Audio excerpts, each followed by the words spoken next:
সবাইকে আমন্ত্রণ জানাচ্ছি আজকের এই ভিডিওতে। আপনাদের যাতায়াতকে সহজ করার জন্য সকল ধরনের যোগাযোগ মাধ্যম নিয়ে বেশ কিছু ভিডিও রয়েছে আমার এই চ্যানেলে। আপনারা বিভিন্ন জেলায় যাতায়াত কিভাবে করবেন তার বিস্তারিত তথ্য পাবেন এখানে।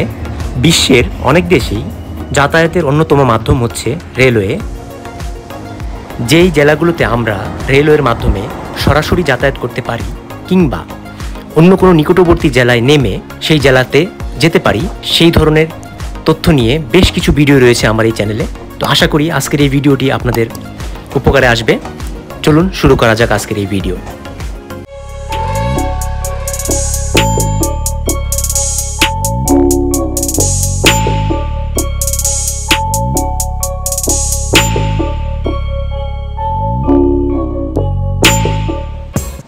আজকে আলোচনা করব ঢাকা থেকে খুলনা যাবার সকল বিস্তারিত, অর্থাৎ কয়টি ট্রেন ছাড়ে, কয়টার সময় ছাড়ে, কোন স্টেশন থেকে উঠবেন, কোন স্টেশনে নামবেন, সাপ্তাহিক বন্ধ কবে, ট্রেনের ভাড়া কত, যাবতীয় তথ্য থাকছে আজকের এই ভিডিওতে।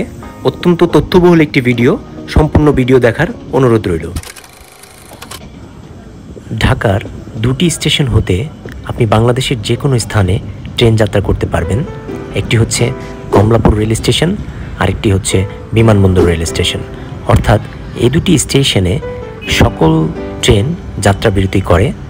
আপনারা যারা ঢাকা দক্ষিণ সিটি কর্পোরেশনে থাকেন তাদের জন্য কমলাপুর স্টেশন, আর যারা উত্তর সিটি কর্পোরেশনে থাকেন তাদের জন্য বিমানবন্দর রেল স্টেশন। আসলে উত্তর দক্ষিণ হিসাবে নয়, আপনার বাসার অবস্থান বিবেচনায় যে স্টেশনটি আপনার কাছে সেখান থেকেই আপনার ট্রেন যাত্রা আপনি শুরু করতে পারেন। তবে এখানে একটি বিষয় আমি বলে রাখি, যদি আপনার সাথে অধিক পরিমাণ মালামাল থাকে সেক্ষেত্রে আপনি কমলাপুর স্টেশনটি আপনি পছন্দ করে নিতে পারেন, কারণ সেখানে ট্রেনের যাত্রা শুরু হয়, সেখানে দীর্ঘ সময় ট্রেনটি অপেক্ষা করে। কিন্তু বিমানবন্দর স্টেশনে ট্রেনটি 5 মিনিটের জন্য যাত্রা বিরতি করে। কমলাপুর থেকে ছেড়ে এসে প্রথম স্টপেজ বিমানবন্দর স্টেশন। তো এইটি বিবেচনায় নিয়ে আপনার সাথে আপনার ব্যাগেজ, লাগেজ সেগুলো বিবেচনা করে আপনি আপনার ট্রেন স্টেশনটি যাত্রার জন্য সিলেক্ট করতে পারেন। ঢাকা হতে খুলনার উদ্দেশ্যে মোট দুটি আন্তনগর ট্রেন যাত্রা করে। একটি হচ্ছে সুন্দরবন এক্সপ্রেস, দ্বিতীয়টি হচ্ছে চিত্রা এক্সপ্রেস। এই আন্তনগর ট্রেন সমূহে 3 ধরনের আসন ব্যবস্থা রয়েছে। একটি হচ্ছে এসি কেবিন অর্থাৎ এসিএস, স্নিগ্ধা অর্থাৎ এসি চেয়ার কোচ যেটি, আর এস চেয়ার অর্থাৎ যেটি নর্মাল চেয়ার কোচ। এই 3 ধরনের আসন ব্যবস্থায় কয়টি করে আসন রয়েছে, ভাড়া কত, কয়টায় ছাড়ে, কয়টায় পৌঁছায়, এখন তার বিস্তারিত দেখব। দিনের শুরুতে প্রথম যে ট্রেনটি যাত্রা করে সেটি হচ্ছে সুন্দরবন এক্সপ্রেস। ঢাকা হতে সকাল 8টা 15 মিনিটে যাত্রা শুরু করে খুলনায় বিকাল 5টা 40 মিনিটে পৌঁছায়। মোট সময় লাগে 9 ঘন্টা 25 মিনিট। এটি এস্টিমেটেড টাইম, যদি ক্রসিং থাকে তাহলে সময় কম বেশি লাগতে পারে। এসিএসে মোট আসন বরাদ্দ রয়েছে খুলনার জন্য 32টি, স্নিগ্ধায় বরাদ্দ রয়েছে 65টি এবং এস চেয়ারে বরাদ্দ রয়েছে 90টি।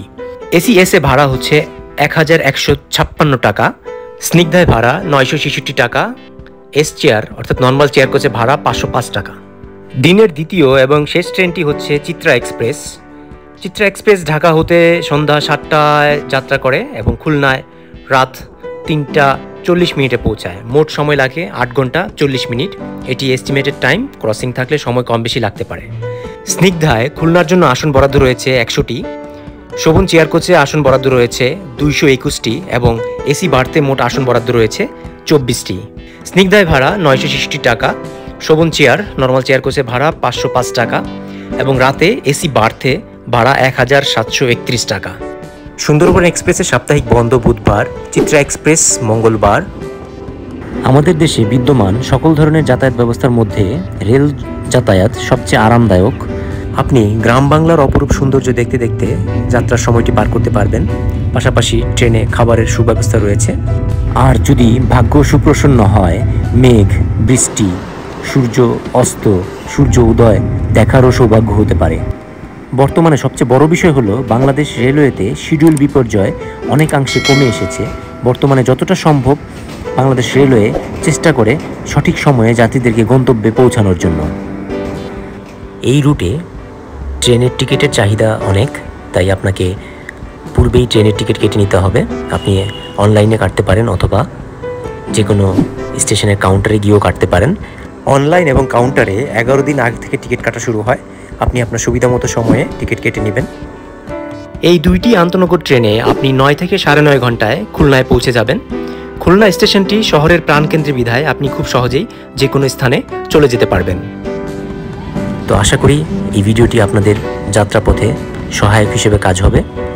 তো পরবর্তীতে এই ধরনের ভিডিও যদি আরও দেখতে চান অথবা এই ধরনের যাত্রা সংক্রান্ত ভিডিও যদি আপনার প্রয়োজন হয়, সেক্ষেত্রে আপনি আমার চ্যানেলটি সাবস্ক্রাইব করে রাখতে পারেন। ভিডিওটি ভালো লাগলে শেয়ার করবেন এবং আমার ফেসবুক পেজটি ফলো করে রাখতে পারেন। তো আজকের মতো এখানেই বিদায় জানাচ্ছি। পরবর্তীতে আবার দেখা হবে নতুন কোনো ভিডিও নিয়ে। সবাই ভালো থাকবেন।